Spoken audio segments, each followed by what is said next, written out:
Today we will be presenting a case with alleged history of ingestion of Odalam poisoning. Understand, sir? Sir, and I got a short history from the ENT that a girl has been brought with alleged history of accidental ingestion of Odalam poisoning. So I went to my and I did my initial 10-second assessment. Patient is conscious, oriented, and was completely able to respond to my commands. So immediately I started my parallel survey of primary survey. Airway is patent, no oral secretions, no tongue fall, cervical spine movements, everything was within normal limit. Then assessed the breathing air entry bilaterally equal, saturation maintaining in 99% in room air with a respiratory rate of only 16 breaths per minute. Then I went to immediately started the circulation. I immediately auscultated palpated the pulse. Pulse was irregular but in the bradycardic. So immediately I connected the chest leads also.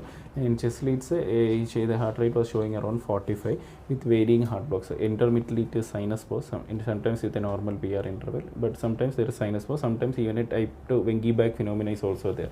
To consecutive gradual PR prolongation following MS, then again becoming remain normal. Initially, the same thing I've told you before. No, initially once you're saying, just give us a time frame of when this happened, so that once coming to the clinical presentation, we have some kind of correlation. So if it is like 10 minutes back or 6 hours back or 12 hours back, it makes a difference. No, referred from an hospital. And also, in this case, if you can say what part of the plan, it will be good at that point.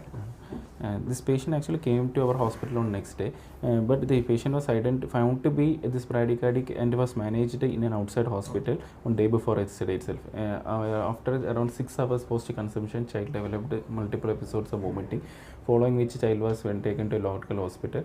She gave this history and they suspected also, and she was gradually developing gradually decrease in heart rate, and she was under the monitoring.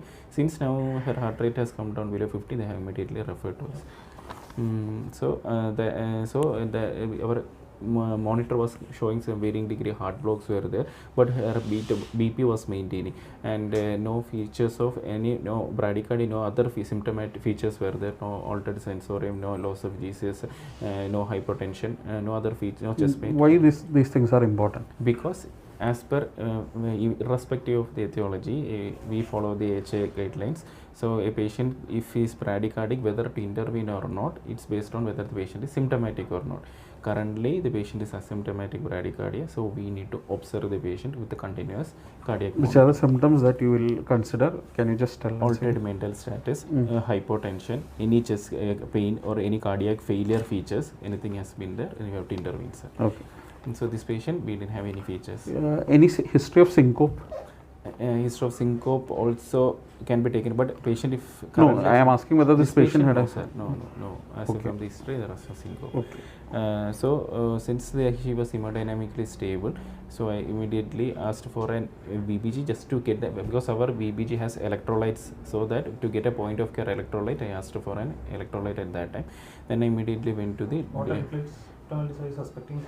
Because in hyperkalemia conditions, we can get like that. Electrolytes we asked. Then I went to the disability part. GCS was 15/15. Pupils were around 3 mm bilateral but reactive, and GRBS was also normal limit 108 milligrams per deciliter, and peripheries were warm.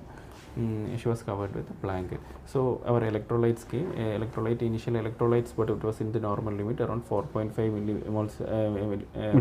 milliequivalents of potassium. Sodium was also within normal limit. Calcium, it was around 1.01 ionized calcium is there in that. It was also within the normal limits. Other acid-base patterns, since it's a VBG assessed, but it was also within normal limit with a normal lactate. So immediately went for the secondary survey.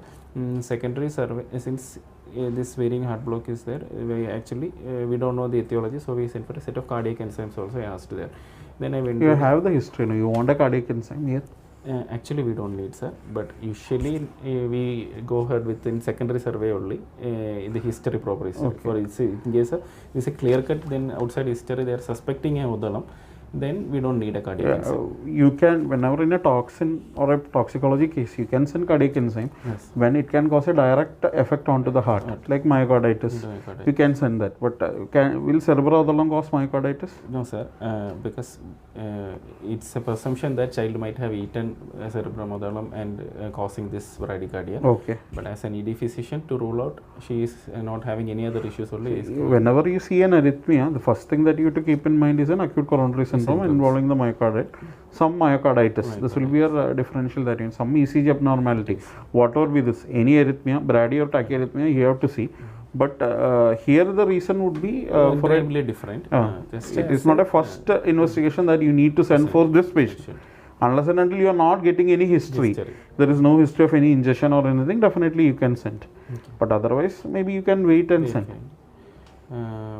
So I immediately went to the secondary survey. No history of any signs. So the most important thing, what you notice, you have taken a continuous ECG monitoring. In that, the child had varying heart blocks. So somebody is presenting with varying heart block with this background history. What was the heart rate range between? Between 45 and 50, sir. Between 45 and 50. Right now, the patient is asymptomatic. We need to have any backup at this point of time. Sure, sir. Two backups we require. One is medically, if the patient develops further bradycardia or symptoms, we have to give an attempt of atropine. So we have in vial as well as in ampule, sir. If Have you put an IV line? Yeah, so an IV line has been secured. Atropine has to be made available. Dose of atropine? Usually we have in a vial we will get in 0.5 mg, or an ampule we will get in 1 mg 1 ml. Okay. So usually we get the vial, so we get 0.5 mg in 1 ml, we will get it ready, sir. Whenever required we can directly push it, followed by normal saline can be given.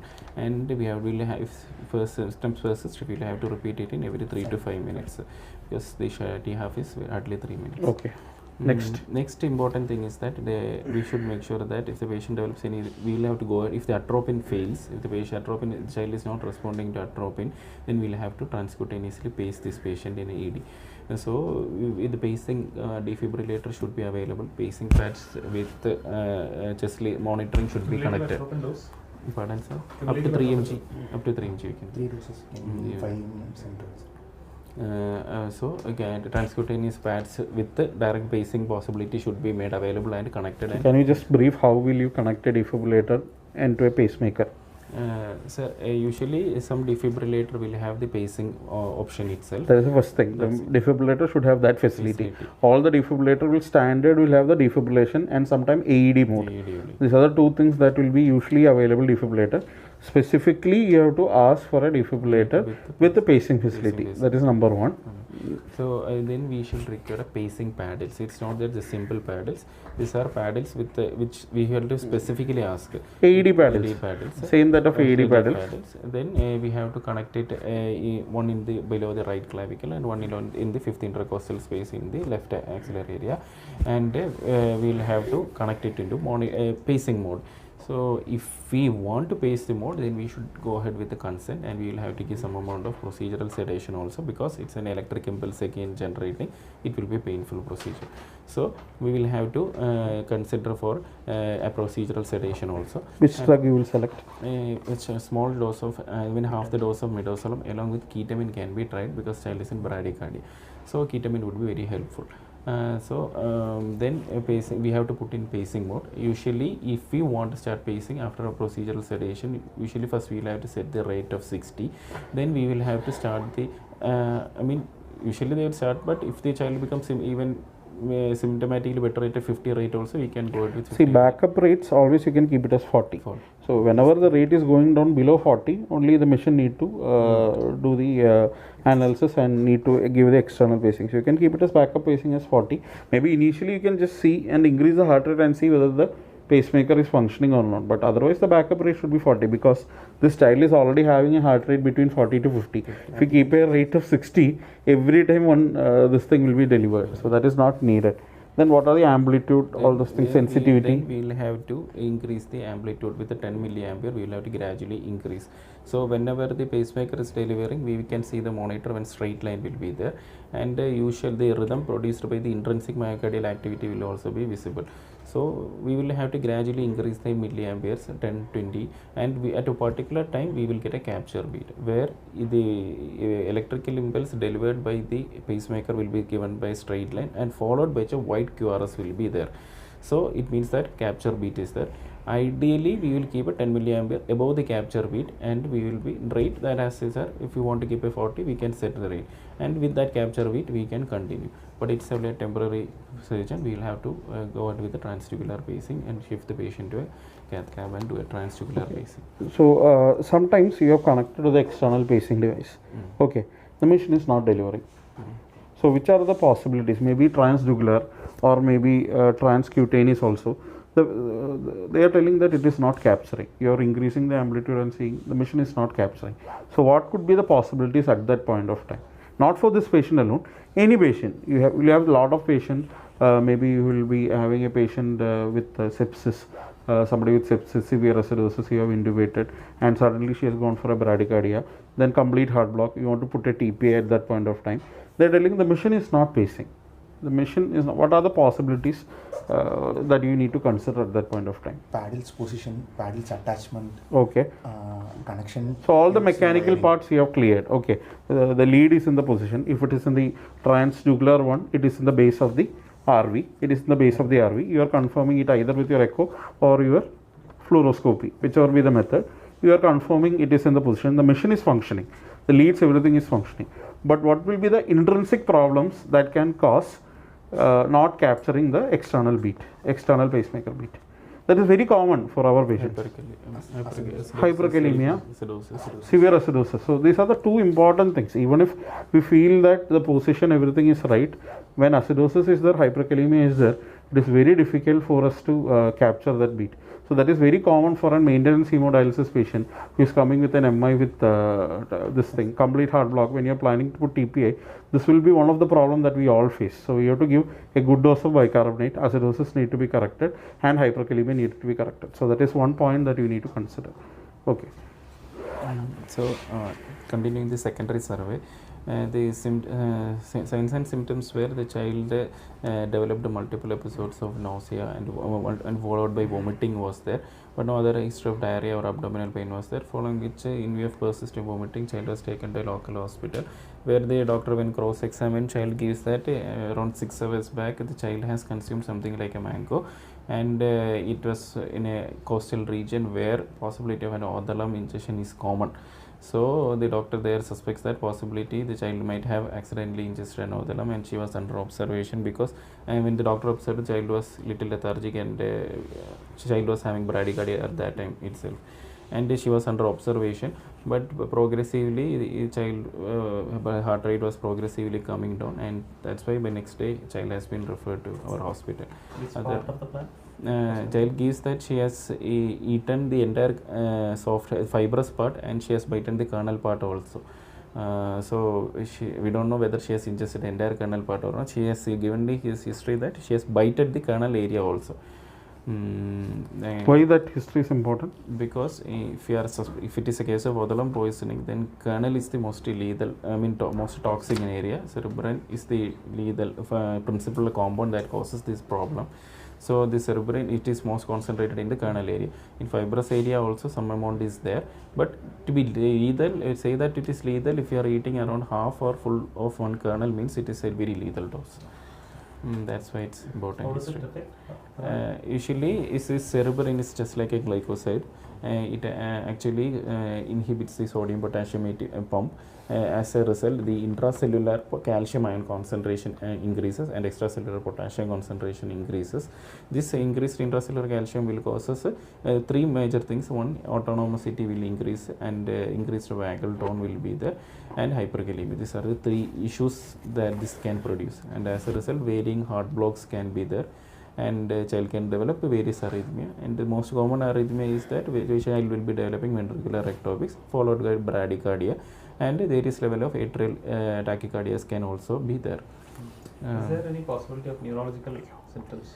neurological symptoms, actually possibility is that child can develop confusion, probably because of vomiting and dyslexia one issue, and sometimes some books gives a possibility of pupillary dilatation, but extract mechanism we are not sure, sir. Maybe some compounds present along with this, but it's not so clear cut symptom that the patient should have a dilated pupil. Neuromuscular weakness and Because of this associated hyperkalemia, patient can develop the muscle weakness and gastric paralysis, everything is possible. Hyperkalemic periodic paralysis is also there. So that's the mechanism of action of this issue. Then coming to then that was the event, and there is no other past history of any associate relevant past history or any medical history, not on any drugs, sir. And event also I have explained. Then I did a acute head to foot examination, which was almost normal. I mean, no pallor, icterus cyanosis, no clubbing or lymphadenopathy. Patient is right now conscious oriented, and cranial nerves examinations were within normal limit. Other CNS higher mental functions, motor and sensory system, everything was within limit with the full grade of power and sensory examination. And chest examination was again air entry is maintaining bilateral equal, maintaining a normal saturation, no tachypnea. Per abdomen was also soft, right now non-tender. After coming to our hospital, there was no more episodes of nausea or vomiting, and other head to foot examinations were also within normal limit. Local hospital, did they attempt a bowel wash? Yes, sir. They have given one bowel wash, but it was done around 6-7 hours after this injection. No, it is ideally we don't follow such a thing, sir. If it is presenting within 1 hour only, we used 1 or 2 hours only, we go ahead with the stomach wash followed by. If it is a odalam poisoning, then activated charcoal is not indicated. Only stomach wash if we can try, sir. Okay. So this patient is in front of him. Yes, now you have got a history of cerebral odalam. Yes, Okay, sir. some consumption is there. Suppose here without any history, somebody is with bradycardia. Management part is almost the same. So what are the other possibilities that you need to consider? If the patient is taking any medications, then we should clearly suspect a possibility of any beta blocker toxicities, anything is there, any calcium channel blockers, any toxicity can also present like this. And if otherwise any early history of any ingestion, like just like the cerebrum odalam, other than that there is a list of plants that can cause like this. I will just tell some digitalis purpurae, Nerium oleander, Tiventia peruviana, Convallaria majalis, Urginia maritima, Staphylococcus gratus, Apocainum cannabinum, Carianthus seri. And one another thing is the rubber well plant. Actually, that's a reported case in India itself, where Ayurvedic medicines were, I mean, it was produced from the plant gulwel. But there is another plant very similar to looking like gulwel, that was a rubber well plant. And following which accidentally they have mixed this rubber well plant, and patient succumb into severe arrhythmias. So and even one particular type of toad, similar to frog, toad can also poison, lead to glycoside like. Here you have to consider more into toxicological possibilities. As a young girl who is coming with unknown history, you have to always think in terms of that. Any structural heart disease or anything, myocarditis sort of a thing can present like this? Sir, myocarditis can again produce bradycardia or tachycardia, sir. So if there is any associated past history of viral infections, everything. But it's most common now. COVID sequelae, and then we have to think of that also. So COVID, there are case reports, the patients been presenting just with myocarditis. Nothing else, they are presented with myocarditis. So that is again one consideration that you need to keep. So primarily when we have a history, it is well and good. But whenever you don't have a history, you have to go behind why this child is having this myocarditis. So what happened to what was the treatment given to this child? Sir, treatment for this child first. So that what's most common arrhythmia found in Odalam ventricular ectopics is the most common presentation, followed by bradycardia will be there, or atrial tachycardias can also be there, sir, with the blocks, various AV blocks with the atrial tachycardias too is also seen, sir. Then among drugs, one important thing we should keep is possibility of digoxin toxicity also, other than beta block. So digoxin toxicity, then your ECG should be having that digoxin features like there will be a coving of the ST segment will be also reverse tick sign, all those things can has also to be there. Salvador sign, all those things has to be there. So that is regarding digoxin. So how will you manage now? Management is first and foremost, again, first our ABCD has to be taken care of, and following which, a second important thing is that we have to have a proper cardiac monitoring and a backup of, just like we have mentioned, atropine and because cardiac arrest, if any issues occurs, it is probably because 99% because of cardiac arrhythmias rather than because of hyperkalemia and all. So we should be ready to manage the arrhythmias. So we should be have the pacing options, and along with the atropine drugs should be there. And a third important thing is that if the patient is having any electrolyte issues, like patient is having hypomagnesemia, hypokalemia, that electrolyte issues should be corrected.